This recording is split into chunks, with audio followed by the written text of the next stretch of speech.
We have a really special guest for our Tick Bootcamp listeners today. We are here with Dr. Jill Carnahan. Welcome, Dr. Carnahan.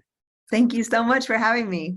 Before we go into your background, Dr. Carnahan, I want to take a moment to recognize that we have Michelle McKeon back from episode 141 of our Tick Bootcamp podcast titled Balancing Pathways, who is a MCAS and mold specialist. And we thought this would be a perfect overlap with her background and your expertise, Dr. Carnahan, to really bring these two worlds together to geek out with our community. So Michelle, do you want to quickly say hello? Hi, everyone. I'm very excited to be here and be talking with Dr. Carnahan. And for those of you who don't know Dr. Carnahan, she is a Lyme specialist out of Colorado. Dr. Carnahan is also the founder and medical director of Flatiron Functional Medicine. She's also been featured in a ton of media outlets like Forbes, NBC, Huffington Post, and so many more. And I had the unique pleasure of getting a pre-release of her book, Finding Resilience Through Functional Medicine, Science, and Faith. Unexpected. And this book touched me so much, Dr. Carnahan. I mean, I cried. I was with you. I felt like I was there with you growing up. And then I felt like I learned with you. And it was such a powerful book that really drew me in. So I encourage all of our listeners to go out and buy it and read it, because not only did I learn about ways to help heal myself for all types of holistic functional medicine, but it was just a really enjoyable book. So thank you for putting this out there in the world, Dr. Carnahan. Matt, thank you for those words. You know, if I realized years ago, my publisher was like, you can't write a memoir unless you're really, really famous, and I'm not, right? But I had this on my heart, story is the glue that connects us. And even you telling stories on your podcast, and you, Michelle, and story is where it's at, because when we hear story of other people, we're like, oh, if they can do it, I can do it. And so I knew I had to write it in the story form. But when I keep hearing feedback about how people, I literally, my hope and desire was that someone would feel like, this great box of chocolates, and it would be like this delicious or coffee with Jill, like that. So when you say that, that means a lot. That feedback means a lot. Yes. Well, mission accomplished, I tell you. And Rich will tell you, I don't read many of the books in the Lyme community, but yours, once I started reading it, I couldn't put it down. It was just filled with so much good information and laughter and sadness. And I mean, just relatable, right? But we're gonna get into that. We're gonna geek out over some of the topics you talked about in your book, but we're gonna go all the way back to when you were a child. And Michelle's gonna walk you through what life was like growing up on the farm and how that was some early signs there about your potential health conditions that at the time you didn't realize were going on. So I'm gonna hand it off to Michelle, and if Dr. Carnahan, you can talk to us about life as a child and what life was like on the farm. Yeah, I would love to hear more about your health journey. I know you talk about it in your book, but it kind of started earlier in life. So if you could tell us more about that, that'd be wonderful. Yes. So my journey of resilience in a toxic world, which is lately what I've been titling my talks, because that's what it's all about. Like, how do we become resilient in a toxic world, right? Began on a 300-acre farm in central Illinois. I was born one of 5 children. I was the oldest girl, second oldest child. And, you would think it's the most idyllic place in the world. I had a lovely family, a retired mother, nurse mother who was retired. And even though she was in the medical field, she was very holistic minded. So we had our own garden, like half-acre garden. I remember so many of my memories are like planting peas and going out to eat strawberries in the garden, and like fresh, organic, really good food. And then we had sweet corn at the edge of the cornfield. So we had, every year people from miles around would come and get, dozens and dozens of this peaches and cream sweet corn from the University of Illinois. Like, it was really, really good stuff. So all this stuff on the farm, and we had, 4-wheelers and snowmobiles, and it was amazing childhood. You would think perfect. But as I came into my 20s, and part of the story is in my 20s in medical school, which we'll probably talk about, I got diagnosed with aggressive breast cancer. I looked back and said, okay, why? Because the question with all of us, with our doctors, with ourselves, is if we don't ask the question why and start to investigate what happened that led to our illness, that's where the difficulties, but also the mystery can be solved, and we can actually go on to have health and thriving. Because if we just have a code that says we have this disease and we stop at that diagnosis, and we don't say, well, what else is going on and why did this happen? So for me, the farm was my upbringing. And I said, well, what happened that could have led to me at 25 years old? We know that cancer cells start to develop 10 or 20 years before the actual diagnosis of a tumor that's like 1 centimeter or 2 centimeters in size. So my thought was, okay, 25, that means like at 5 or 10 years old, this stuff started going wrong in my body, my breast. It was breast cancer. And young women, typically the statistics show they do not get breast cancer. I was the first one at that age ever diagnosed at my medical school. I was in the middle of medical school. So it just shows you how rare. And even further than that, I was in a group of young women under 40 that were all diagnosed with breast cancer. And I'm the only one still living. So it was a deadly diagnosis. So back to the farm. So what happened, right?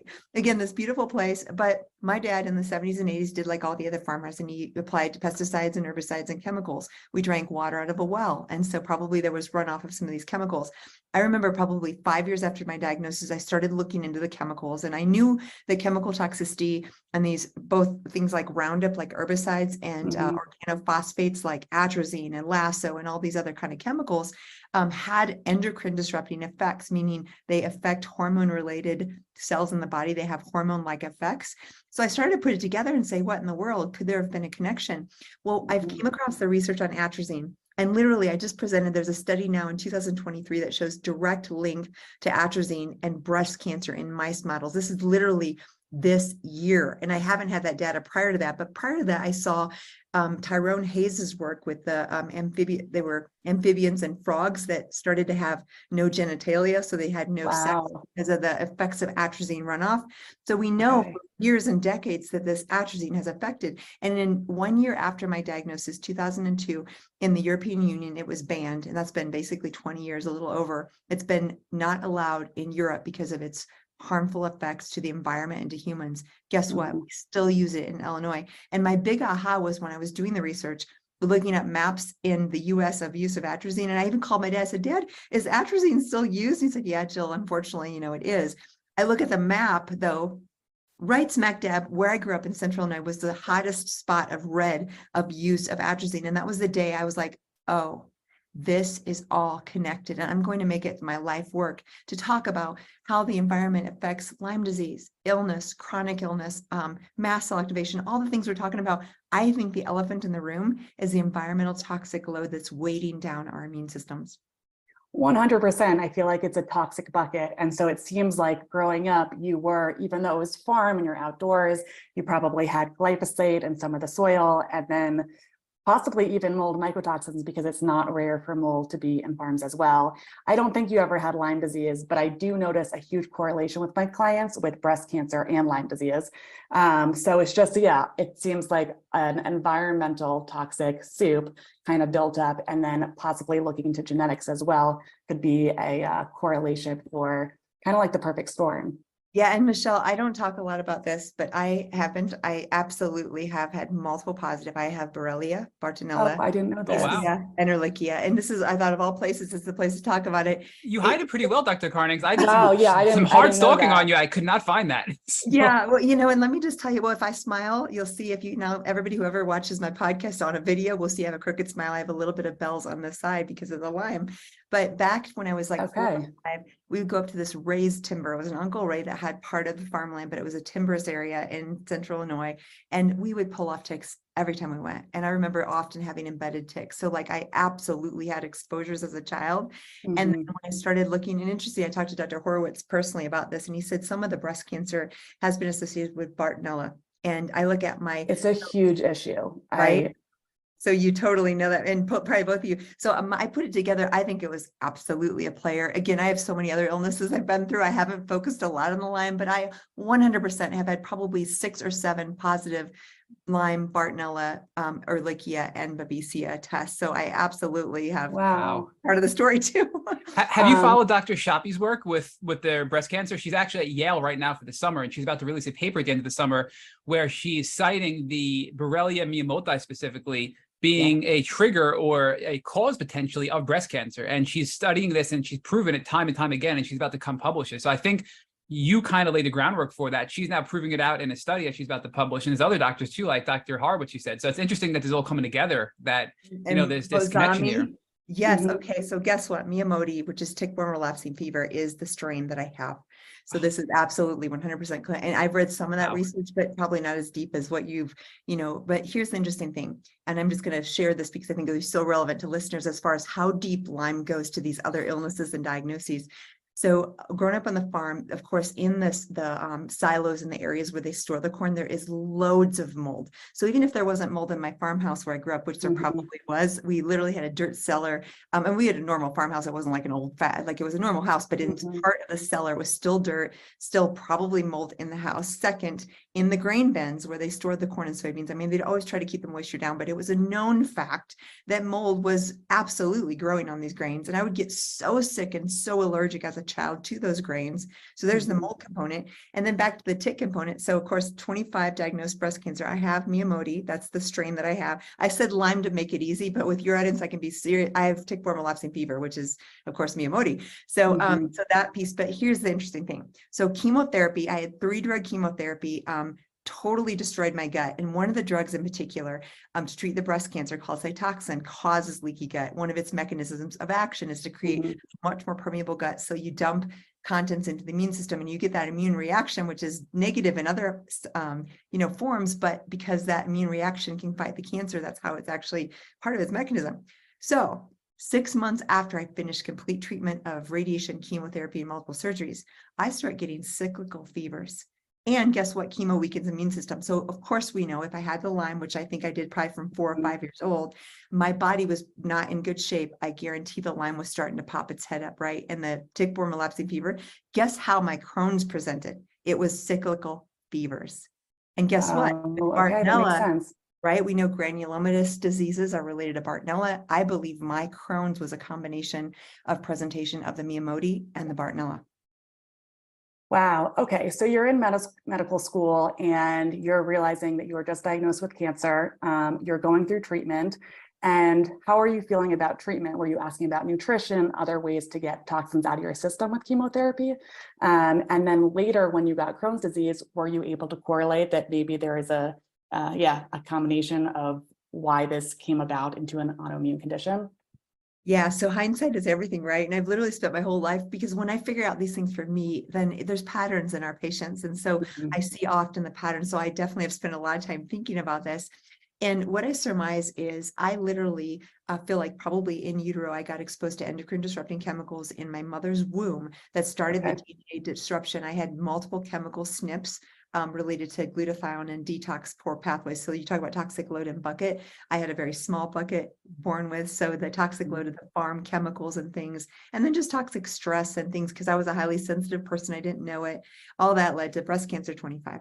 Okay. And then I decide, okay, what am I going to do? And I, despite going to allopathic, like conventional medical school, my heart was the heart of more of a naturopathic or holistic doctor, because we grew up with, my mother's a nurse, did teas and herbal things first. She would take us to the doctor, but she would also do natural things first. So when I get to cancer, all of a sudden, boom, Jill, you have breast cancer. What do I do, right? Like I knew I was in for the battle of my life, and I knew statistics where I was going to die. Like my statistics were not for me with this kind of aggressive breast cancer. So I had the choice, and my oncologist literally had meeting of the minds, because they had never had that young of a person. And they put together literally the most aggressive regimen they could possibly come up with 3 drugs. The doses they dosed me were maximum amount of drug till my heart would stop beating. Like they loaded it up. And then here I am, like thinking I want to be holistic, right? But I also knew my life was on the line. This is the relevance for your listeners. We're often faced with these critical, such difficult decisions. And I had a medical background and it was so hard. And what I decided at the moment was, I'm going to take all the information. I went to the library and studied and tried to gather information, but I'm going to make a decision.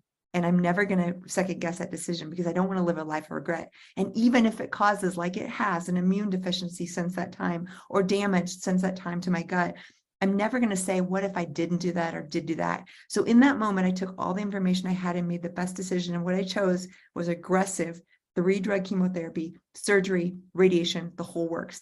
But what I decided to do was, alongside that, I took antioxidants, I took nutrients, I took supplements, I saw a naturopath, I saw a pastor, I had prayer, meditation, I had all these other things. And I knew that I was going to do both. And the chemo literally, like I said, created a leaky gut. Unbeknownst to me, I had silent celiac that had never been diagnosed, which probably contributed to the weakened immune system. I also had NOD2 genetic SNP, which makes me high risk for Crohn's. But like we said, I think these infections played into it as well. So you have chemo trashing my immune system. All of a sudden, old infections like Miyamoti and Bartonella popping up, creating more inflammation, probably more granulomatous potential, and even the fevers. And then within 6 months of me completing chemo, completing surgery, completing the breast cancer treatment, I was diagnosed with Crohn's disease. So all of a sudden I'm faced with that. Wow, that's incredible that you're able to kind of be presented with all of this and then really navigate it the way that you did so that your body would have the best chance in moving forward. Can I ask how the mold piece came into about, how you started becoming interested in mold and realizing that it really hugely impacts your health? Yeah, and I want to say one more final thing about Crohn's, because it's one of the most important things I learned. So I literally passed out one day in the ER while I'm doing medical rotations, woke up in surgery for an abscess, and woke up to the surgeon saying, you know, Jill, this looks like Crohn's disease. So that's how I found out. And then I'm left with, okay, follow up with a gastroenterologist. Here's the plan, whatever. Here's an antibiotic for the abscess. And I go to the gastroenterologist the next week. And we're talking, and he's like, okay, Jill, this is lifelong. There's no cure. You're going to probably need immune modulating drugs. You're going to probably need surgery, maybe multiple surgeries to remove part of your colon. And, you know, right now let's do steroids. And I was like, that doesn't make sense. I just got over an infection, steroids. And my last question before I left, and I was so sincere, I was like, Doc, I want to do my part. Does diet have anything to do with this? Can I do anything to change my diet with Crohn's?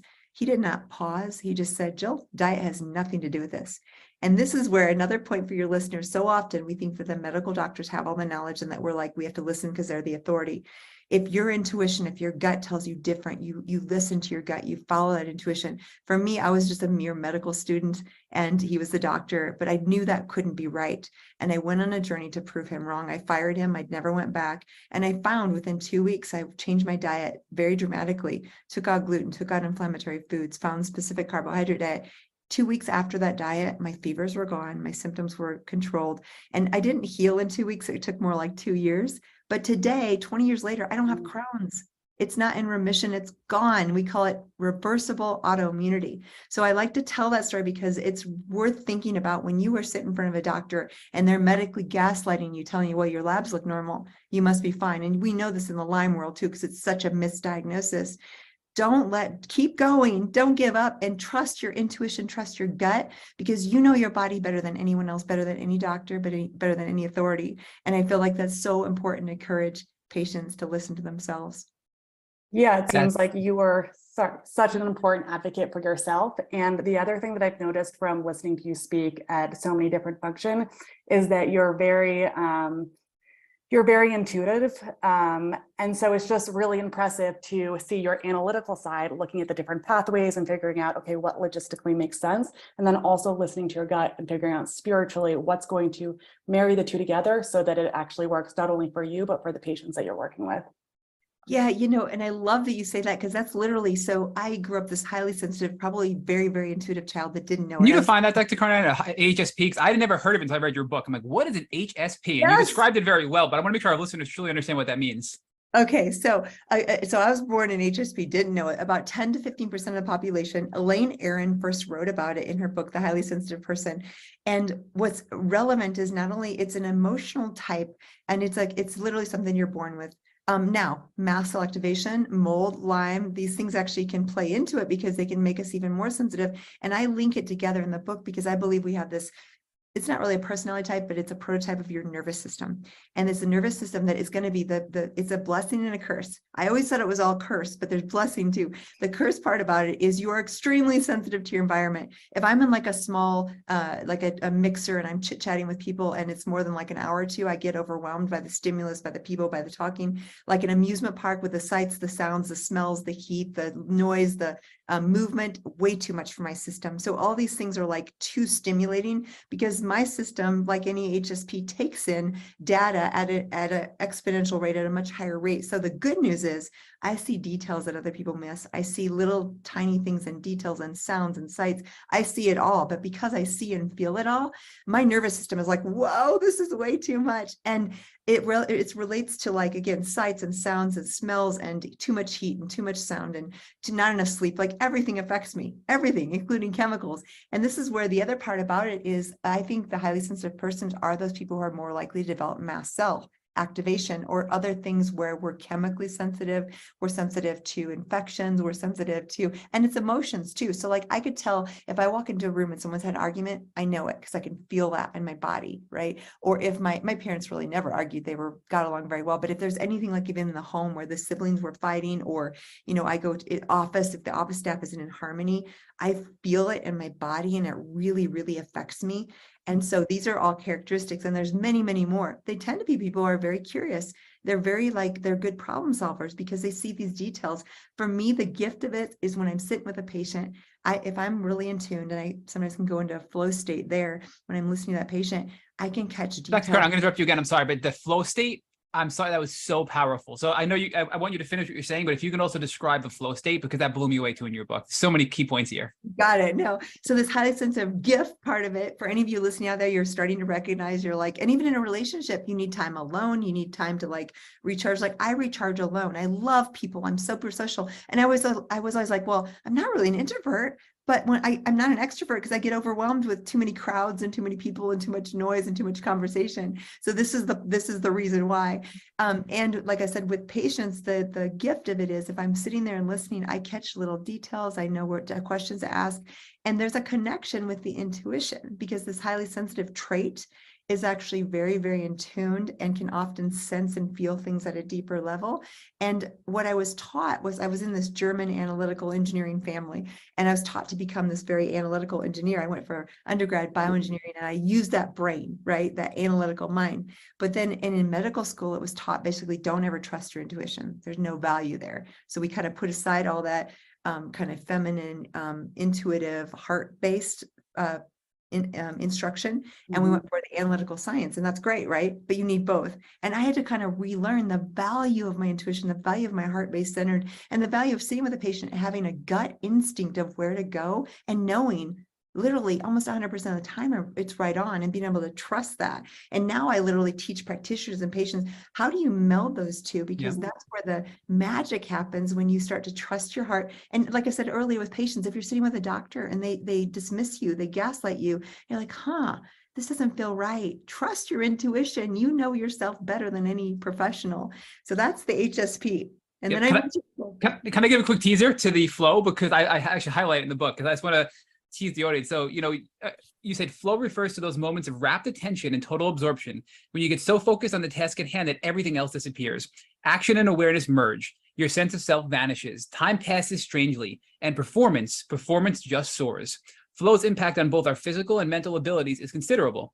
On the physical side, strength, endurance, and muscle relaxation times all significantly increase, while our sense of pain, exertion, and exhaustion all significantly decrease, right? And then you go on and you give the flow formula, which I'm not going to give to our listeners, but that's on page 136. If everybody buys your book, page 136, go read it. It's a really good formula or recipe for flow. So I'm sorry if you want to go in more now, but it's just a really cool concept that you put in there.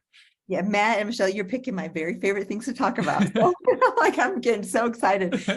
I love flow, and I want to relate it. I'll tell you what it is, but before I do, I want to say Stephen Kotler, who is Mihaly Csikszentmihalyi, who was the original Czech researcher that studied this. He was in the Holocaust, and he saw certain people were happy even in the midst of horrific circumstances. And he started on this path to say, what makes certain people able to be happy and full of joy, even in the midst of like the absolute worst thing any of us could imagine, which is being a survivor of Auschwitz or something like that.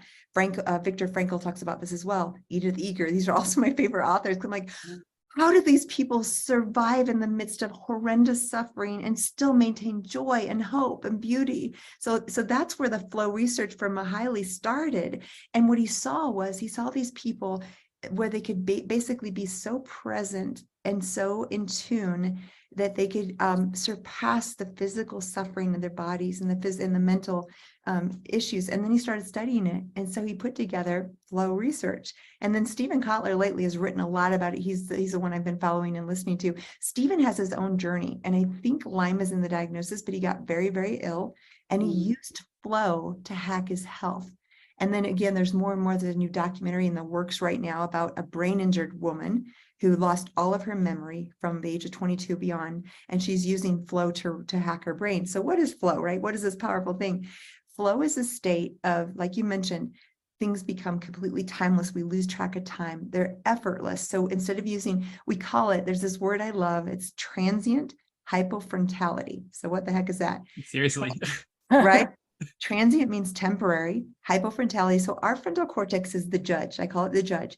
It's the filter. It's the thing that when we're writing, we're like, oh, that's crap. Stop writing that. That's no good. Or it might be our music. We're playing a song. We're like, oh, that's so bad. Don't play that anymore. Or we're trying to surf, or we're trying to climb a mountain, or we're trying to hike. And we're like, oh, I know I can't do it. It's the running recording that tells us we're not good enough, it's not good, whatever kinds of things, the negativity that's judging our actions. Transient hypofrontality, which is part of what gets us into flow, turns the judge off. So all of a sudden we can just be free and flow and act without anything's telling us we're not enough, we're not worthy, we're not good enough, we don't have what it takes. All those voices go away in this. And because that turns off, we can literally, whether we're writing, whether we're a musician like jazz improv, whether we're in an activity outside. So you don't have to be a sports enthusiast, although this happens a lot with extreme sports. It could be creative writing, it could be music, it could be any talent where you lose yourself in a state. And when I say that, you all know, for as listeners, where this happens for you. For me, it happens like when I was with my puppies, or hiking in the mountains, or writing, or I love to rock climb and ride my motorcycle. So some of those things would take me into flow. It also can happen in social settings, like when I'm with a patient. And the formula is you get rid of distractions. So that iPhone that we all have that has all the apps that notify us, that's the worst interrupter of flow. You want to get rid of those interruptions because you need to be present. Anything that thinks about past or future doesn't work either. You want to have a skill challenge ratio that's about 4% above. This is actually, according to research, above where your talent lies. So say you think you can do it at this level, you push yourself just a little bit more, and that will induce a flow state because you need concentration. You need to be in the moment. If it's too hard, you'll give up. If it's too easy, you're bored. So you need to be, present. And again, you can take anything. You take coloring, you can take hiking, you can take surfing, and get into that flow state. But what happens there, according to the research, is we have optimal level of norepinephrine, dopamine, serotonin, anandamide, opioids, natural opioids, endorphins. So all of our neurochemistry is in a perfect harmony at optimal states. So it's literally how, and that's why Mihaly Csikszentmihalyi first realized this is like the natural antidepressant. And then Stephen Kotler and this lady who's doing the film are realizing, oh my gosh, I can heal from chronic illness by getting into flow. And we see that a lot when I am working with people that have mast cell or different autoimmune conditions. If you just do a conventional approach, I feel like it can move them forward, but you really need that merged approach where you're bringing in integrative medicine and also possibly like limbic system retraining and different things to help with neuroplasticity so that your body as a whole can move forward. 100%. Absolutely. And really, I think this is another way of getting into neuroplasticity, like changing the brain. I just wanted to go back and ask you a little bit more about mold, because you are just like the mold expert. And I've noticed that working with different clients, I feel like each year I'm seeing people that are having more and more complex cases. And almost everyone that I've seen recently has mast cell activation syndrome. And so I was just kind of wondering from you, how do you move forward with patients that are having not only a high infectious load, but a high environmental load, and then bringing in gut conditions and autoimmune conditions? Where do you start and how do you navigate this process? Yeah, thank you. I was hoping you'd bring me back to mold because I went off on a tangent there. Okay, I love talking about mold. So I'll tell you real quickly my journey. So I had healed from cancer and Crohn's, went on to finish medical school. I started in Illinois with a hospital as medical director, and it was just crazy environment because the productivity and work stress was insane. So I moved out to Colorado in 2010, started my own practice for functional medicine. Life was great. I was hiking, I was skiing, I was running, I was back to really good health. And 2013, Boulder had a flood of epidemic proportions. And now with climate change, we're seeing all over the world these massive floods and hurricanes, and it's just more and more prevalent. And I'm sure like you guys who know about mold, like me, when I see it on the news, I'm like, oh no, they're gonna have mold. Like as soon as you hear this big hurricane or whatever, my heart's like, oh, those people are gonna have to deal with water damage, right? So it's more and more common, and Boulder was no different. This was 2000. I actually just recently moved to Colorado, and I was looking at places all around Boulder and Boulder County. And I was talking to Jeff Bookout, who is an inspector in the Colorado area. So I was like, okay, what are different things that I should look out for? And he brought up like, there was a huge flood in 2013. Is that when it was? Yeah. And so he was like, stay away from this area, and gave me different tips and tricks to look out for. But a lot of people think, moving to Colorado, it's a drier environment, you're going to be fine. And I tested a lot of places, even new places, and there were many different issues. So it goes into not only flooding, but also building biology, how materials are made. And yeah, it's been a journey, but it has been really nice moving to Colorado. So I'll let you continue. No problem. Welcome to Colorado. And you're Thank right. you. The people are so often, even doctors like, oh, there's no Lyme disease in Colorado, right? Or there's no mold in Colorado or Arizona. Not true. But Yeah. I love that you said that because it really anywhere can happen. And even in Arizona, this hot, dry climate, when there's condensation from different temperatures from outdoor, indoor, I could go into all those things, but it's very, very common in pretty much everywhere. So this flood happened, and the next year, which is typical of mold, I started having shortness of breath, rashes, immune issues, brain fog, and I knew something was wrong and it kept getting worse. Finally, I went ahead and I had an inspector come. I was in an older 1970s building and we found bulk Stachybotrys in the basement. My office was 2 levels up. And now looking back, it's so interesting because I didn't know anything about mold. My contractor had redone my office space and he put beautiful new bamboo wood flooring over this old carpet that was probably 20 years old. And then right below my office was an unfinished crawl space with standing water. So it was like the perfect petri dish for mold. And then the flood came and the basement, which was 2 levels down, flooded, grew Stachybotrys, and it was just an absolute petri dish. And then I tested my urine and it had the trichosithanes, which matched the Stachy, and I knew. You don't want to mess with that one. That No. is probably the most dangerous type of mycotoxin. It Wow. is. It was just absolutely. So we literally got my mycotoxin results back and was like, oh, it's mold. I never set foot again in my office. I left everything. I know I don't think everybody has to leave their whole house, but in my case, it was worth leaving the books, leaving the office and starting over. And it was really until I scanned the patient charts, which were still paper, that I got well, because I took the charts with me, but they still have the toxins and I was still not well. Yeah. My C4A and stuff was high. So I firsthand, and this is just now I know it's my life. I'm the guinea pig. So I had to experience it. But the great thing is I dive in and figure it out, and then I'm able to help other people. So this was the next level of healing.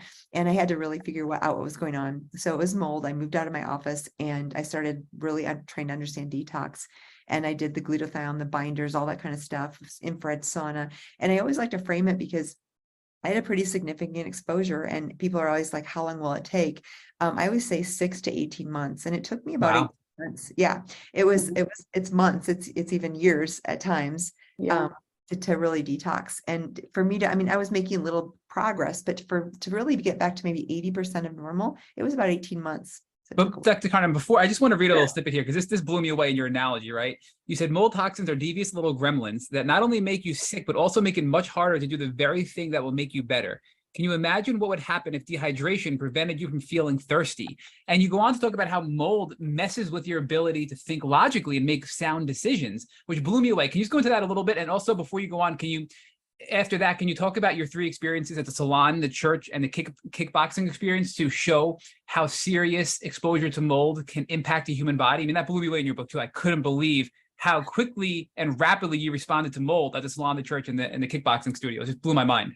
Oh, I love it. Like you said, you're picking out some of my favorite parts. So the first part, what you're talking about, is what I realized is even now today, I know mold so well, and I know how to talk about resilience. One of the things I teach patients is you may always be sensitive to mold, but what you want to do is find out what for you reverses that quickly and allows you to get back to functioning well. And so now I know I take charcoal, because I still travel a lot. I go to hotels all the time. I was just in Orlando, moldy hotels. And what we want is to teach the body to turn that around quickly. But back to the insight that you read in the book, what happens is, at least for me, when we get exposed to mold, and many patients have corroborated this, we lose our ability. I know mold. I know what it feels like to be exposed. And even now today, sometimes I get confused when I get exposure, like, why do I feel so bad? What's going on? And there's this thing two things, mold literally takes away that insight, that logical processing where we can understand what's happening in real time. So it's very common, like later, like maybe hours later or the day later, oh, that was mold. Like always I'll know, but in real time, the insight, the understanding of what's happening in real time is very frequently sabotaged. The other piece that is just crazy, and Michelle, you alluded to this earlier, is the limbic activation. Now we know limbic activation, we know mold is traumatic, and many people have to deal with the limbic system, which is our amygdala, our fight or flight after mold exposure, because they're terrified of mold. But what you may not know is it's not just like, oh, psychologically it was scary and I'm like triggered. That's part of it. But this is crazy. There is research. I pulled the paper and I quoted it in my book that shows that literally a chemical inhalation through the brain cribriform plate triggers a limbic response outside of our emotional wellness. So we can be totally therapized and happy and doing all the right work and know that we're fine. And we can know that I'm going to be okay from this mold exposure. But literally there's a chemical bypass that causes a limbic activation that is outside of our control. Now, the good news is we can also deal with limbic activation and reprogram, because what happens is it gets coupled. This is why so many people after mold exposure are like, the mold avoiders group. No problem with that. It does work. But people get so afraid they're living outside and, camping because they're so terrified of exposure. And that's part of that limbic loop.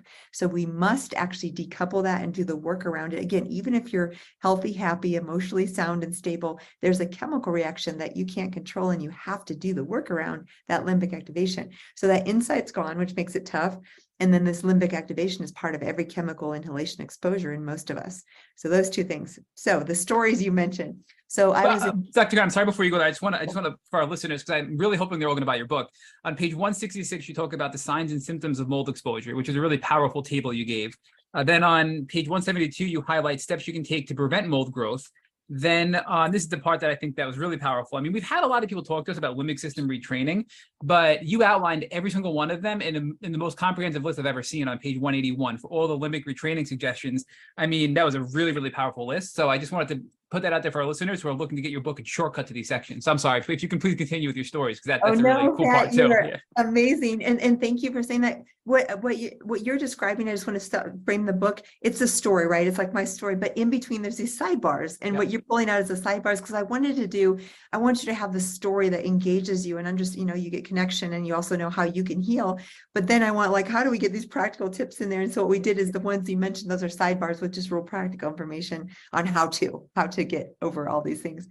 So the stories you mentioned, so one, I was kickboxing in this gym and turned out it was moldy. And I have parked years underground in my parking garage in my spot, no problem. And right after being exposed to mold, I literally sideswiped my brand new Lexus on a concrete pillar that had been there for years.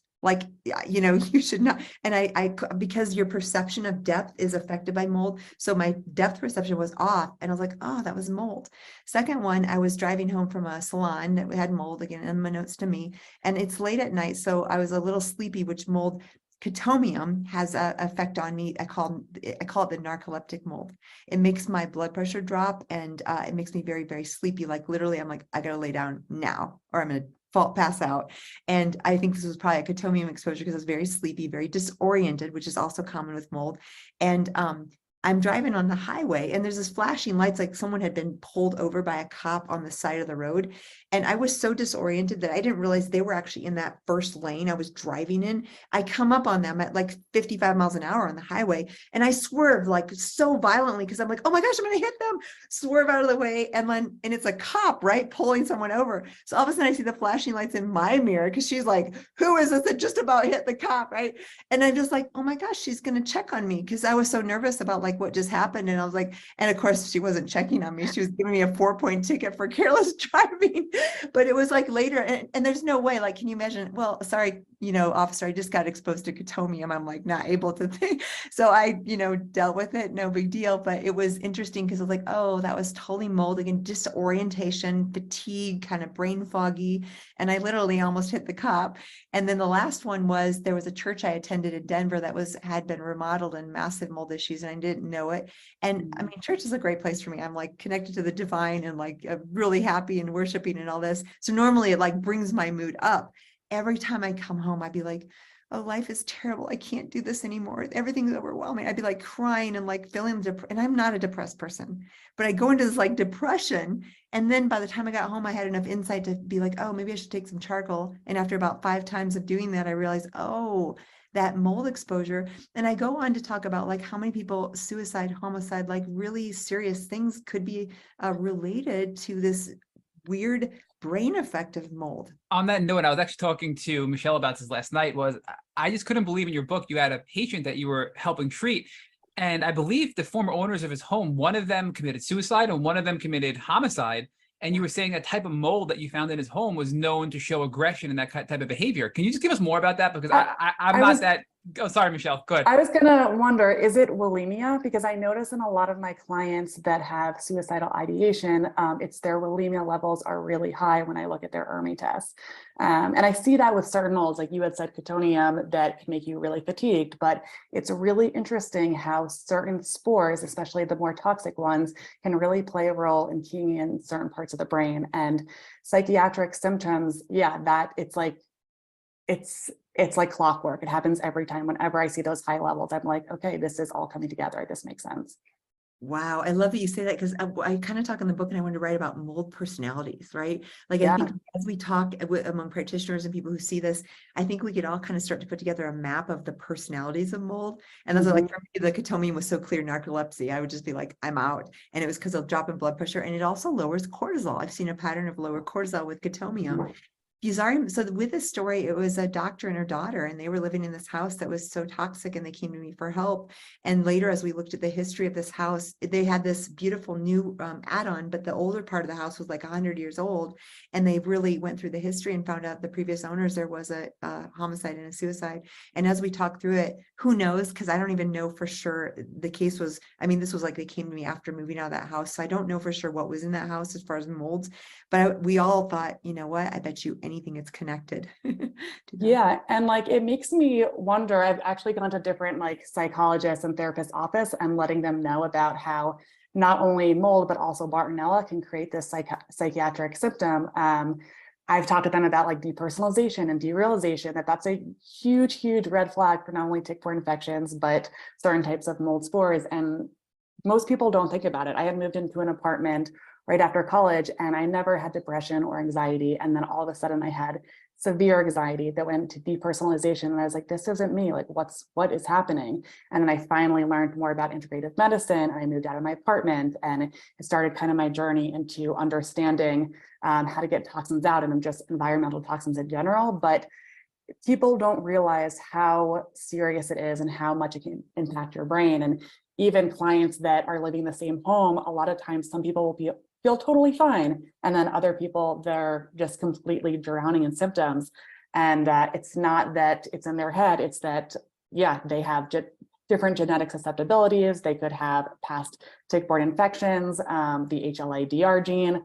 So there's just so many components that really play a role in how these mold spores are going to impact your health. Yeah, Michelle, I love that you say that, because that's the truth. And also, I postulate, I mean, a lot of times, like courthouses and prisons and schools and government buildings are some of the worst.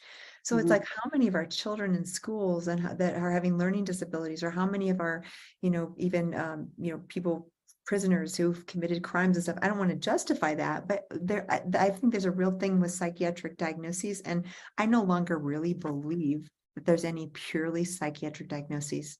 I'm staying that statement, and it's controversial. You're the second person to say it. So are you saying that you believe all mental health issues are related to some physiological or bacterial or viral or fungal root cause? Yes, inflammatory talk. And I want to frame this here, because we kind of touched on it, but it's such a clear frame. The framework I see all this discussion in functional medicine is toxic load plus infectious burden. And these two things combine almost every complex chronic illness that I see is toxic load plus infectious burden combining to create immune dysfunction and autoimmune, either overactive or underactive, or inflammatory cytokine production. And that creates, you could name any disease or any illness. And most of the time it's this combination. And that's why like tick-borne infection is absolutely huge. I'm such an advocate of treating that, but I always want to check toxic load first, because often, like in my case, it was a toxic load that weighted down the immune system. These old things popped up like Epstein-Barr and Borrelia, Miyamoti, and Bartonella and Babesia.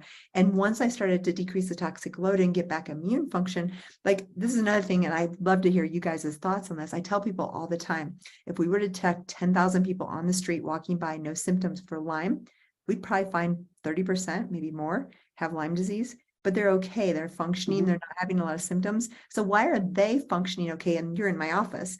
And that's where the immune system, right? Because the bar of the immune system, if you have a very robust immune system, you can keep some of these old infections, Yep. even tick-borne infections, in check. That's why, like today, the immune system's good. I'm pretty thriving, even though I still have the Lyme and all the stuff we talked about.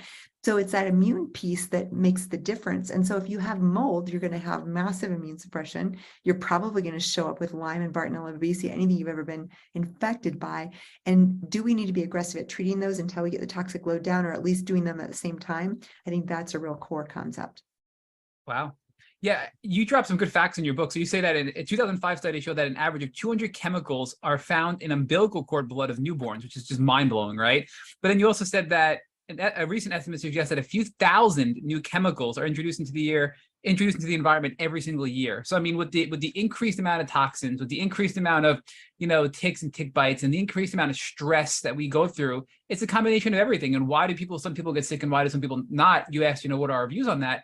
My view is it's that whole toxic bucket theory you described, right? So how many different tick-borne infections do you have? How many times have you been reinfected? What is your stress level like? What other toxins do you have? Heavy metals, mold exposure, all those things that can contribute to your toxic bucket. What genetic predispositions do you have? And then you go into the whole autoimmunity component where, what I love is you talk about autoimmunity is always genetics plus some sort of environmental trigger, which could be a toxin, it could be an infection. But you said that most doctors leave out the third piece, which is, right, I think it was your gut health. And your gut health is essentially 70% of your immune system. And if you don't address that, you're missing a piece of the puzzle. And I think that, for me, is kind of how I view chronic Lyme, why some people get really sick and why some people don't. Michelle, what do you think?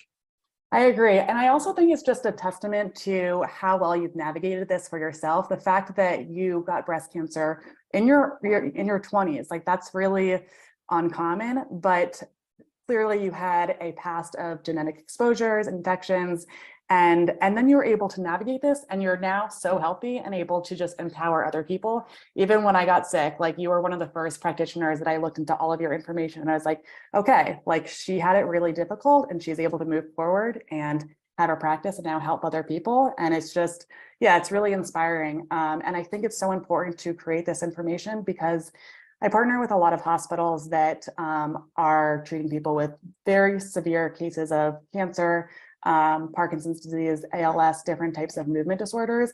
And so I help with pre and post treatment. And so when I test them, I usually test for tick-borne infections and environmental toxins.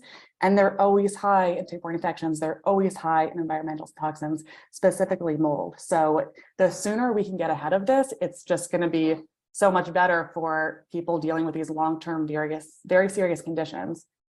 Oh, Michelle, I love what you said there because it's so critical. And Matt, I think we're all aligned. Like it's like this big mishmash. And conventional medicine is like, okay, there's one thing, you have MS and that's it. And there's no other causes, there's no other thought. And then here's the drug, right? And it's like, no. Why did that happen? And what's the things that are playing into the immune system?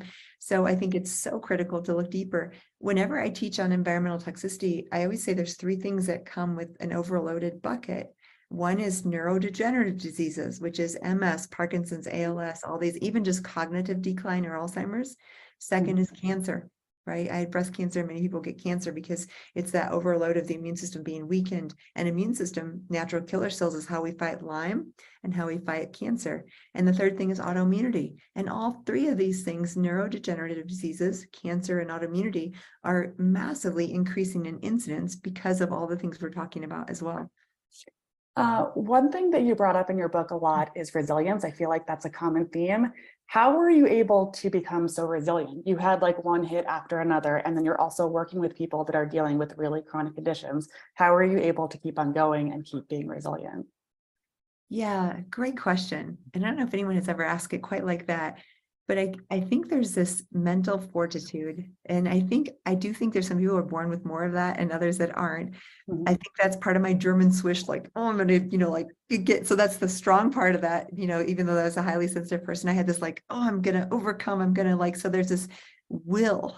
And I saw it again, my heroes like Viktor Frankl and Edith Eger and some of these people that have been through way more difficulty than me. I would look to them, I would read their books, I'd be like crying. I'm like, oh my goodness, they have what I want, right? So, and I find with habits, so whether it's becoming more mentally fortitude or becoming more resilient, Habits really stick when we become our identity. So one of the clues I've learned with habits is like, say you want to, I'll give you an example. So I'm gluten-free. I don't eat gluten because of my celiac, and I don't smoke, never have, never even touched a cigarette. Those things are who I am. They're not something I do. They're not something I choose. So I don't eat gluten. I don't smoke cigarettes. And no judgment to any of you who do either of those things. But because that's my identity, if someone offers me bread, there's no thought, there's no decision making, there's not even, it doesn't even cross my mind. I'm like, no, thank you. I don't do that because that's who I am. And then smoking, if someone offers me a cigarette, there's no thought of, oh, maybe this time would be fun. It's, I don't smoke. That's who I am. So if you want to become more resilient, you can first start by saying, I am resilient. That's who I am. That's a nature, a quality in my identity. And then what happens is, and this works with weight loss, or this works with whatever, like I'm a healthy person. So someone offers you a donut, you're like, no, a healthy person wouldn't do that. This is my identity. So for me, the resilience has been part from very young age of my identity. And I'll tell you where that might come from. I had an amazing, amazing family, an amazing childhood, but there was some issues in that environment that were abusive. Not my, personal, I mean, my parents were wonderful. I'm not naming any names, but bottom line is there was a situation when I was very young where I was unprotected and I dealt with something that I couldn't do anything but freeze. And that's my own trauma that I worked through.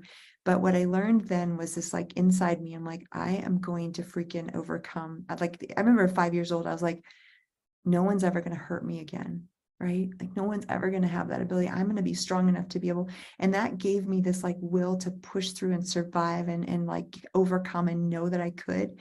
And it's funny because we think trauma is horrible, and everybody nowadays is talking trauma and deal with the trauma. I'm a huge fan of dealing with trauma, but I also feel like trauma can be a gift, because it for me was a gift that at 5 years old created a strength, like a rod strength of resilience. Like I am not going to bend. And the funny thing is I'm like very conscientious and kind of soft and kind, and I'm not like an aggressive, I'm not going to be in your face, but inside I am freaking stubborn and I'm strong-willed and I will get through.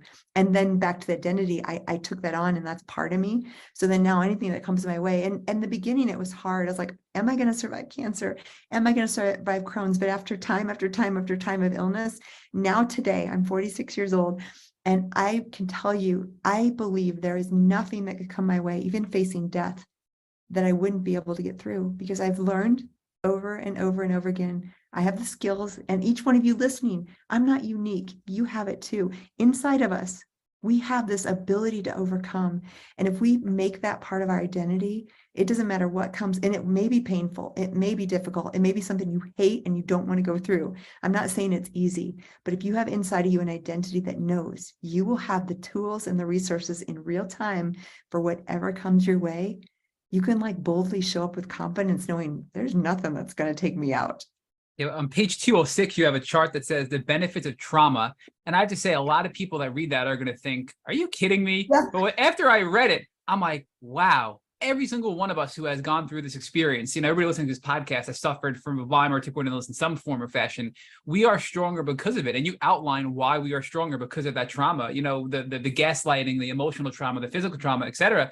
But I just want to challenge you on the piece of you being a fighter and a warrior, because you pull this theme throughout your book about being the warrior princess, and you envision yourself as this warrior and this princess and this fighter. But then at the end of your book, you talk about how you had to pivot and change that mindset to a more healing mindset. Can you transition, your current argument to, you have to be, have this fighter mindset, to how you found a more maybe healthy mindset of balancing that warrior mentality? Yes, I love this because it's so critical. Because again, this can also be a trauma response that can be helpful to a certain point. So I fought cancer at 25, right? I fought cancer and beat it. Crohn's, I'm going to fight this and beat it. And I did. So I had this mentality, and then along came mold. I'm going to freaking fight this mold. I'm going to overcome it. I'm going to win. Right. And then one day I'm walking along, and I just literally was thinking and praying and meditating. And I had this massive moment of realization. We all know with mold-related illness, you have this external toxin, and in a genetically susceptible individual, this antigen can't really be cleared well in the people who get sick. And the antigen being unable to be cleared triggers an immune response and causes cytokine production and inflammation. And your own immune system is actually a lot of what causes the damage. The mold triggers it, but then a lot of the ongoing damage is from your immune system trying to get rid of this. And same with Lyme, trying to act on this thing, but it's actually damaging your cells, causing autoimmune, attacking self, or whatever else. It's just inflammatory.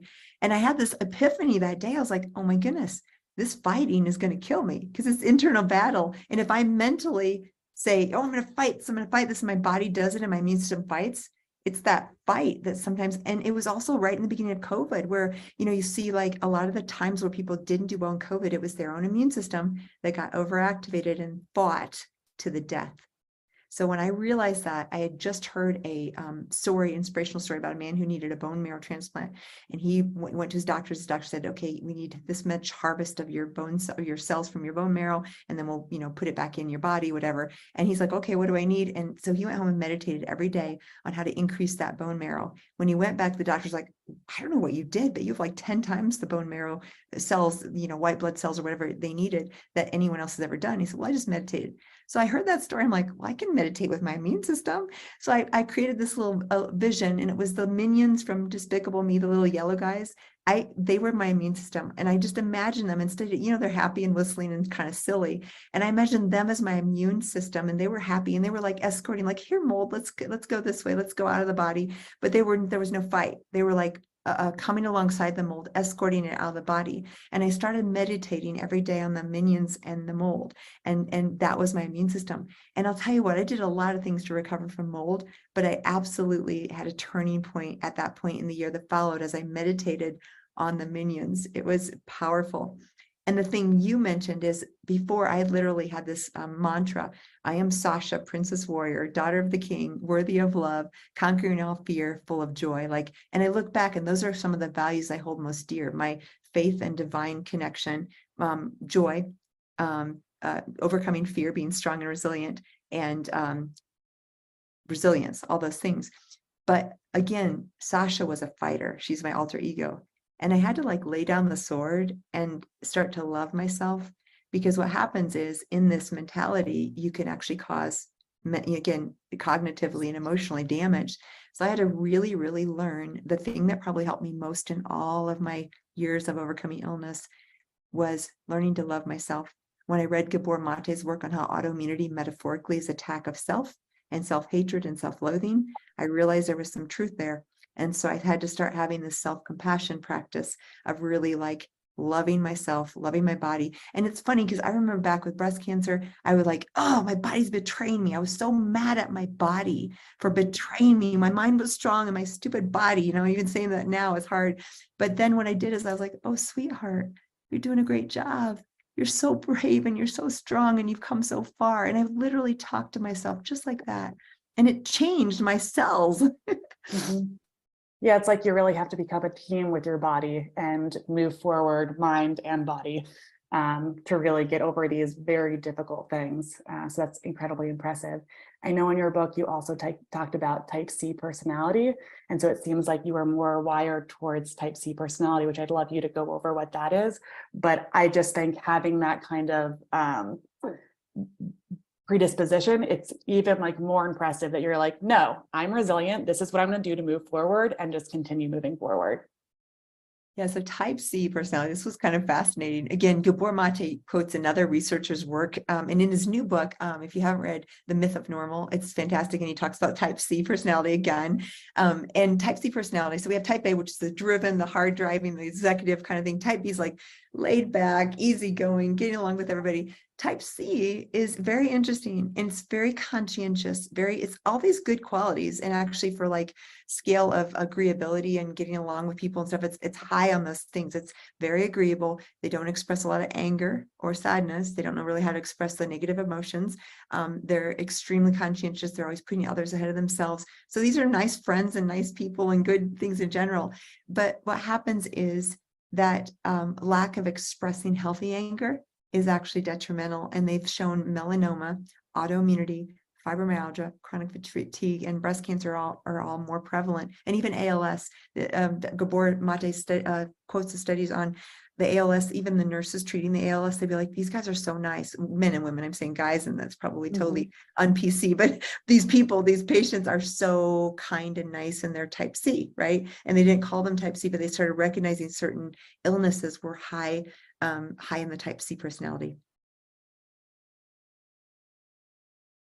So you had talked a lot about how your mindset and different predispositions play a role in health issues. And I want to kind of learn more about treatment-wise. So specific with mold, there's the whole building biology piece. So making sure that your environment is healthy, looking into like inspecting and remediation and that piece.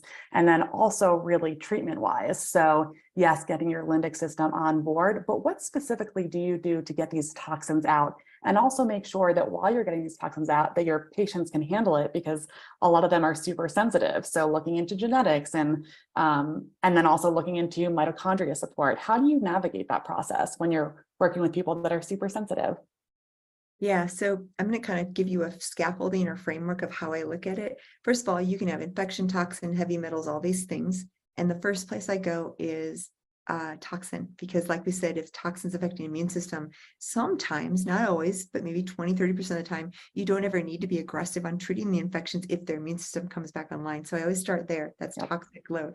And first thing is limbic system, which we talked about. So you always want to address, and you can do that simultaneously with starting with mast cells, which I know, Michelle, is your area of expertise, but mast cell, you have to address in some form limbic and mast cell, because those are the things that will prevent you getting anywhere with treatment of mold if they're both active. So limbic system, you're just going to have fear, and people are afraid to try new things, or afraid to, sleep inside in indoors, whatever. So limbic system, you can start. Mast cell, you want to use, and again, Michelle, you're an expert, so feel free to add, but natural antihistamines like quercetin, I love Chinese skullcap, luteolin, vitamin C, all those things are amazing. And then prescriptions, I'll use H1 blockers, H2 blockers, mast cell stabilizers. A real favorite is ketotifen, which is a compounded mast cell stabilizer, very effective. And you can layer those, and sometimes you need a lot of things to layer to get that under control. But those come first, then the mold. And the mold is all about basically mobilizing toxins out of the tissues where they've been stored, and then excretion. And mobilization includes things like glutathione, N-acetylcysteine, lipoic acid, milk thistle, anything to help the body, phase 1 and phase 2 of the liver, take these toxins and start to excrete them into the bile where they're stored. Now, the bile is about 95% efficient with its reabsorption, so you have to interrupt that bile reabsorption, because otherwise you just have a merry-go-round of toxins going through the gut. And how you can interrupt that flow is you can use binders. There's prescription binders like Welchol and cholestyramine. Even though Shoemaker made these popular, I don't use a lot of prescription binders. Once in a while, Welchol works, but I rarely use cholestyramine. I feel like it's so aggressive and such a strong binder of other things. People have gut disruption. It also only gets at ochratoxin. So like there are a lot of other binders that have like activated charcoal and bentonite clay and zeolite. So you can take one type of binder with a lot of different agents in it and get multiple different mycotoxins, and are less constipating and will have a lot less side effects. 100% agree. And I love the combination, because like you said, each of these have a slightly different electrostatic charge. And now Neil Nathan's work in some of the charts we have out there, we can look at mycotoxins specifically. Like you said, ochratoxin, cholestyramine is great. But if you have Stachybotrys, trichosathines, or some of those other nasty toxins, charcoal's best. So, and in my history, charcoal was my favorite. Still to this day, if I travel, charcoal is my go-to. But charcoal, clay, zeolite, glycomannans, chlorella, I could name a bunch of others. Even just fibers from foods can be helpful. So all okra is a thing of food, obviously. So all of these, then you use binders. So you use the glutathione to mobilize the toxins out of the liver, out of the tissues into the bile. And then you use some sort of binder to pull it out through the gut. And you want to, while you're doing that, make sure you have electrolytes, make sure you're hydrated, all the basics there. It's all about balance. Yeah. And then things like infrared sauna are really powerful mobilizers of toxins, dry brushing, lymphatic drainage remedies, and lymphatic massage. And I love Epsom salt baths. There's so many things you can use that will start to help mobilize from the tissues. And if you're mobilizing too quickly, these are the people who get hives or get sick or don't do well, because you have to excrete. And excretion's, I think, a little bit more tricky, because it usually involves more of the naturopathic things like colon hydrotherapy or coffee enemas or castor oil packs or dry brushing, some of these things that actually stimulate lymphatic drainage. I think Michelle, you bring up, I'm sorry, I'm just going to jump in. I just want to take a point, because as a non-medical professional and a non-genius like you, Michelle, I'm sitting here like, wow, this is a lot, right? So everybody listening, I feel like it's so cool to hear you guys geeking out over this, because here are two professionals that our listeners can partner with, either you, Dr. Carnahan, or you, Michelle, to get some help in this process, because it can seem very overwhelming to hear all this. I mean, you guys just rapid fire gave us so much good information, but the cool part is we have functional doctors and experts like you guys to help along with this process. So if anybody listening feels overwhelmed, I did as well. And I just want to point out there are professionals like Michelle and like Dr. Carnahan to help you through this journey. And it isn't as scary as it may seem. So I'm sorry, Michelle, I just wanted to put that little plug in there. Yeah, no, the mold world is an incredibly overwhelming world for so many different reasons and has so many different layers. Not only does it impact your brain because it's causing inflammation in your brain, but it also can impact your relationships, and it's expensive. So it impacts your finances, and it's super misunderstood. People don't understand mold. So when you're saying like, hey, I'm having a reaction to mold, they're like, okay, like it's Right. fine, like mold's everywhere. And it's like, no, this is actually really serious. Like I can't function. So yeah, for those of you who are listening and that are going through this and are feeling very overwhelmed, there is a path moving forward. There's tests that you can do on your home to see like, is your environment an issue? And then you can do tests on your body to line it up. Okay, those mold spores from my home actually are aligning with the mycotoxins in my body. Mold spores create mycotoxins, which is what we breathe in, and that causes more inflammation and gut issues and a multiple of other issues.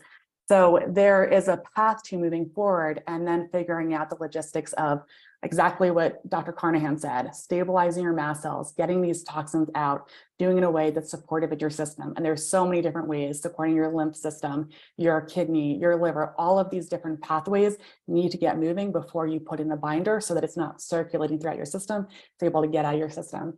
And then really repairing and supporting your mitochondria. Your mitochondria takes a huge hit. It's what creates ATP. It's what creates energy. So if you're feeling very fatigued from different types of mold spores, let's get these mold spores out of your system, but then also let's support your mitochondria so that you can move forward, also support your limbic system. And yeah, there's so many different components in the recovery process, but there are ways to move you forward to feel hopeful about getting over this. Yeah, and I don't want to miss out on the opportunity to talk about Burke and Alyssa from the book, because they were your extreme chronic Lyme case. So Dr. Carnahan, can you quickly you don't have to be quickly, but can you talk about Burke and Alyssa? And when I read the book and you sent them to a clinic in Germany, I was like, I wonder where that was. So can you tell us their story and where exactly you sent them in Germany for Burke's treatment?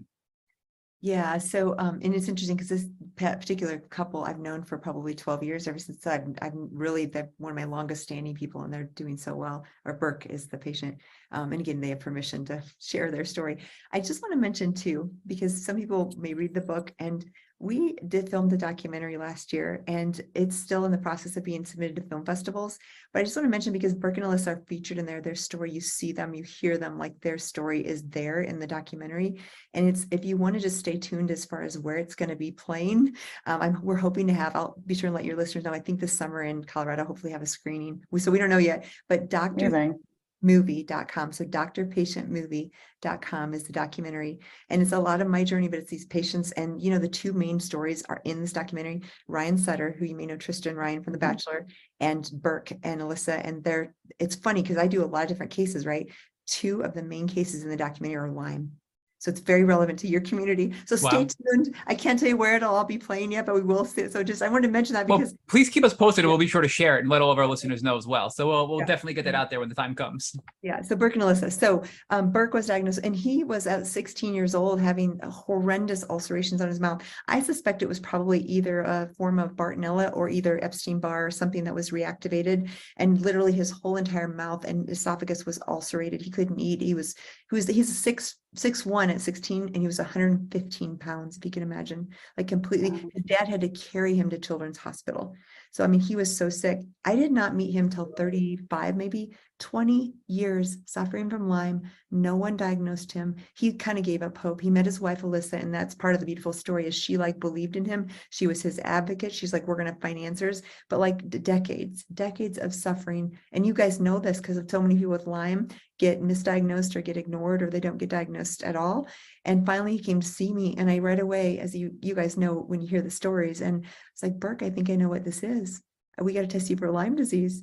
And after kind of, like, oh, are you sure? Well, we already did a Western blot on LabCorp, and it was negative, right?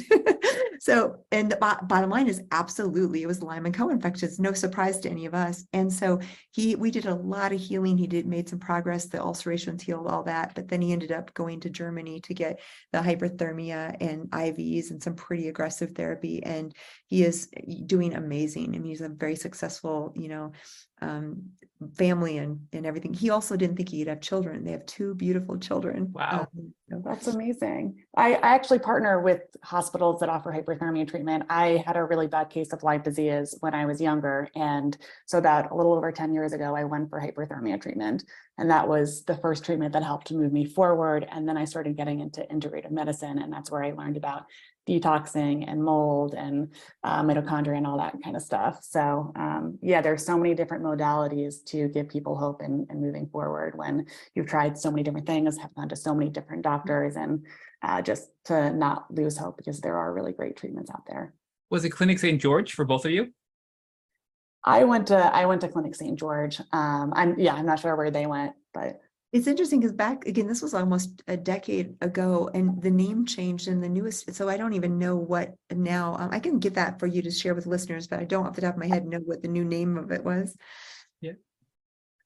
That's wild. I do want to take a quick point, because I know I wanted to do this earlier on, but you start your book off by talking about Alex Hudson and Jody Hudson.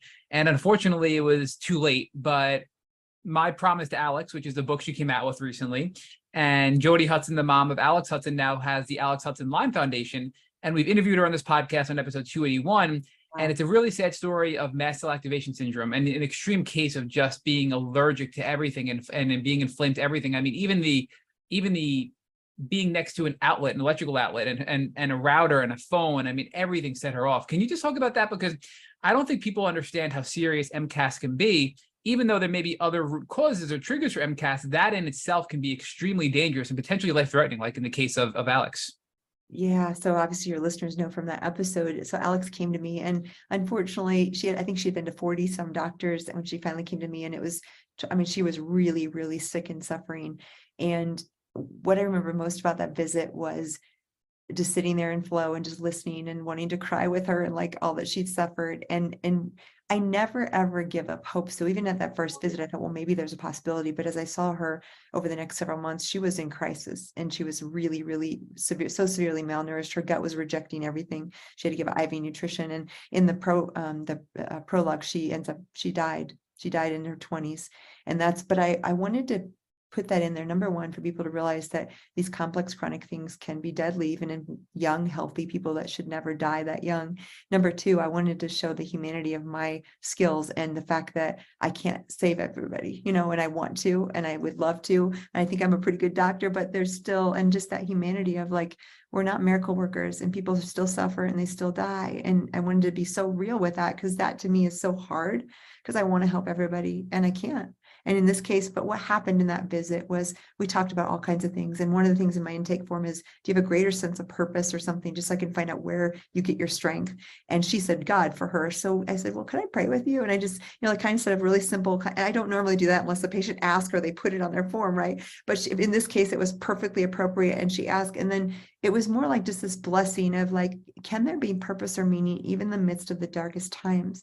And something in her shifted in that visit to where she was looking to like, okay, what if I don't make it? What can I do? And she's with her mother started the Lyme Foundation to help people to prevent the misdiagnosis that happened to her. So I love that story because it transcends life. And the truth is we're all terminal, right? So no matter if we overcome illness right now, at some point we're going to face that. And so like, how can we really think about our life in that bigger picture, that greater purpose?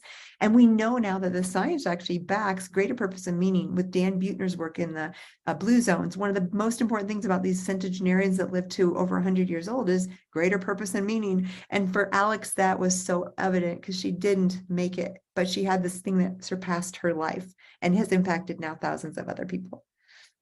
And I think that's also really important to show just how serious mast cell activation can be. I think that within the past few years, with COVID bringing out so many more people with mast cell, and then also staying inside your homes because of not being able to go out because of COVID. If your home has a mold issue, that can create mast cell. It is such a problem, and we have a long ways to go in creating awareness for it. But a lot of people will kind of think like, okay, you're like just go inside the house, or like, I don't see any mold, so what are you reacting to? And it can create pretty anaphylactic and pretty serious symptoms. So really just bring the point of taking it seriously and acknowledging that. Yeah, I also want to just make a note because I know I was in a state of fight or flight for quite a while, and I was afraid of everything, right? It severely impacted my ability to make sound decisions when I was at my worst. And if I were listening to this part, Dr. Carnahan, when you said, look, some people are terminal, some people, you were being humble, but I just want to point out that you are a brilliant doctor, right? I mean, you were so smart, but how would you address people that are listening to this podcast that are in fight or flight, that may have been triggered by that statement? How would you counter that? Because like, depending on where we're at in our journey, some of us can process that and not be triggered. Others may be triggered, right? So I just want to address that topic of, depending on where we're at in our healing journeys, we do know that certain things will trigger our fear and put us deeper into fight or flight. So can you address that a little bit, Yeah, so this is such a great question, because not everybody, we're all on different trajectories and we're all in different places and this is probably, I don't think there's any greater fear than, when am I going to die? How am I mean, this is a big deal to all of us. And this is where I think having that something greater than yourself, either a purpose, a mission, a meaning, a divine connection, and it can be anything, because I don't have any sort of agenda for you, and I have a personal faith, but it could look any way, or no faith at all. It doesn't have to be faith, but it has something that transcends our mortality, our life. And if we can kind of find that and hone in on that, and some people it's like saving the animal, saving the whales, saving the climate, saving the trees. Some people it's like, for me, I'm a healer, so I want to help as many people to heal mind, body, spirit in my lifetime as possible. I want to inspire people. That's my purpose and meaning. Other people, it might be some project that they want to finish, like writing down data and collecting data for this thing but if we just have a very limited scope and we don't think outside of ourselves, it is scary. And there's no way to make it unscary.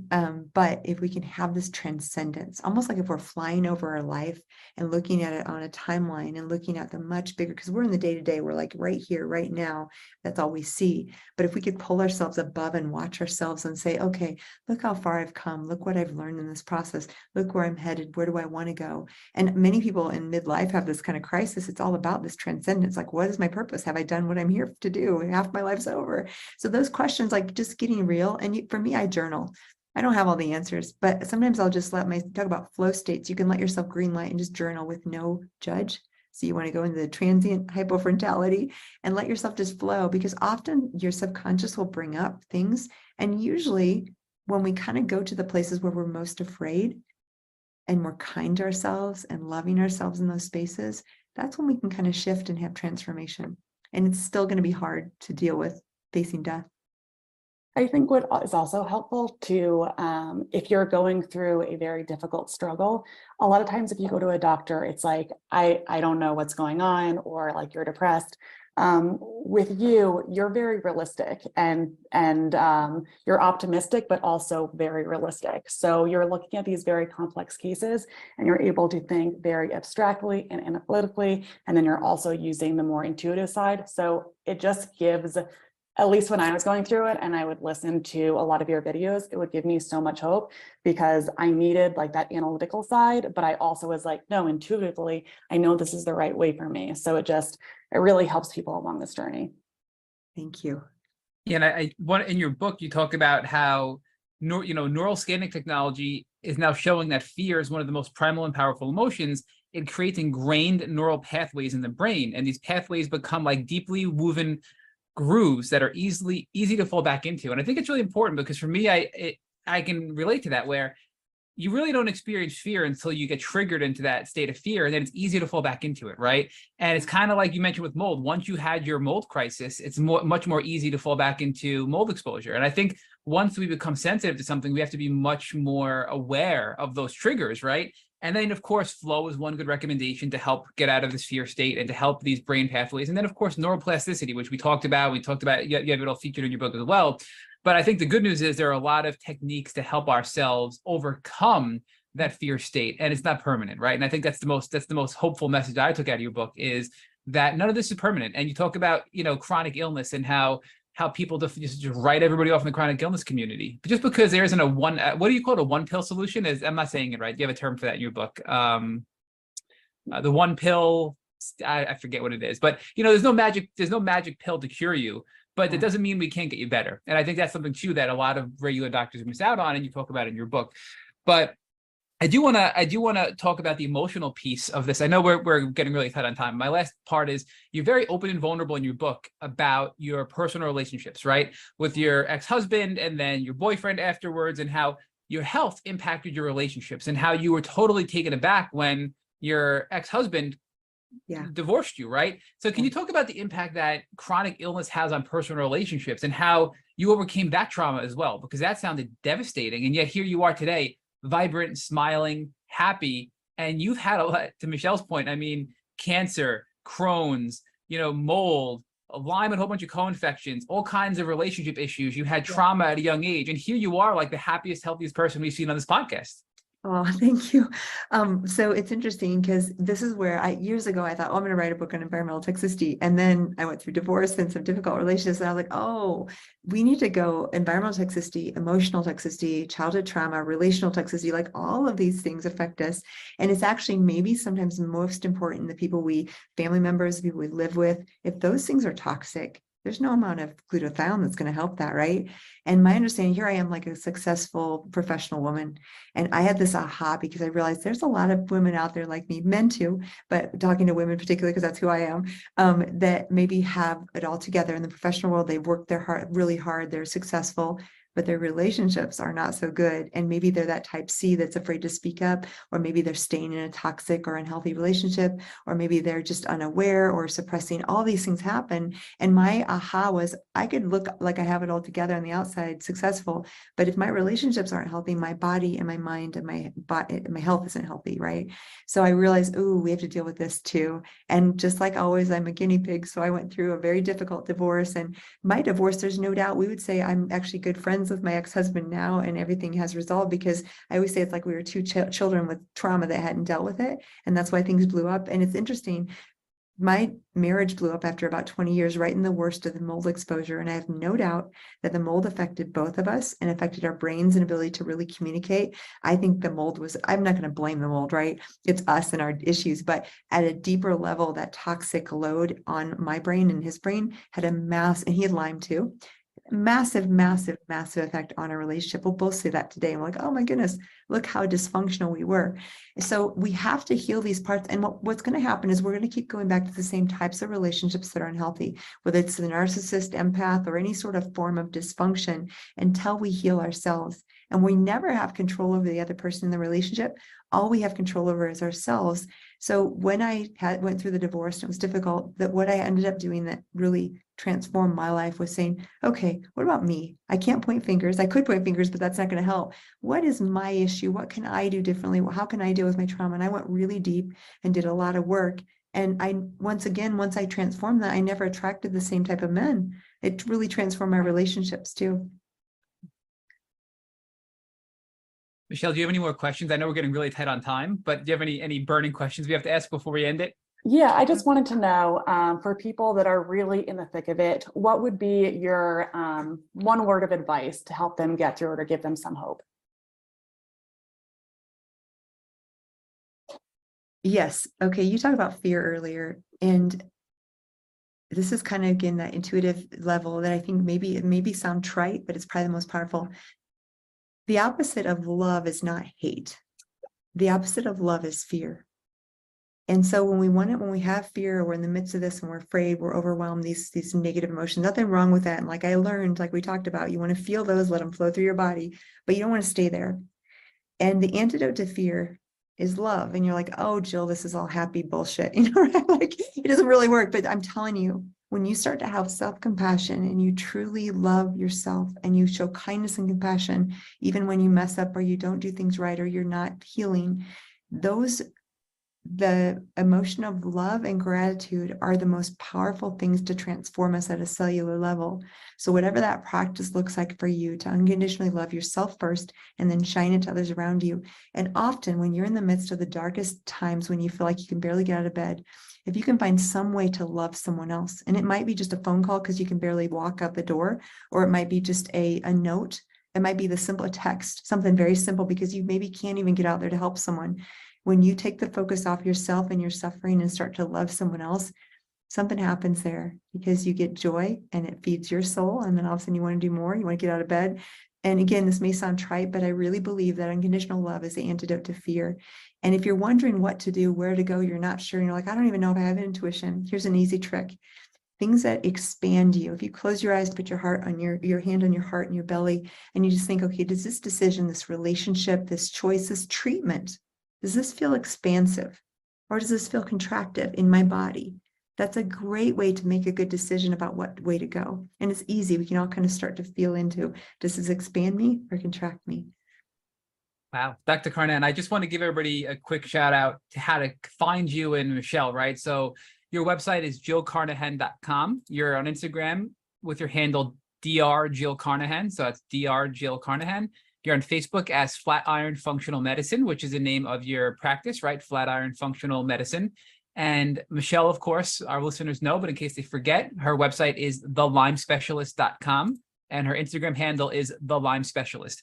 And I just want to tell you, Dr. Carnahan, I had a discussion with Rich last night privately, and I said to him, you know, whenever I'm really excited about a podcast, I'm usually disappointed because my expectations are so high, and I'm worried that's going to happen to Dr. Carnahan. I loved her book. I'm just really excited about it. But I can confidently say on the air that you exceeded my expectations, which I did not think was going to be possible. I mean, this was just a brilliant interview. You were amazing. Your energy, your life, your attitude towards everything and your knowledge just was amazing. And Michelle, you were amazing as well. I can't thank the two of you enough, Dr. Carnahan and Michelle, for coming on the Tick Boot Camp podcast and sharing your journeys and helping people in the chronic Lyme community. Thank you both so much. You're welcome. And thank you both for taking your journeys and transforming lives as well. You're out there just like me, and I'm so grateful that we're all in this together.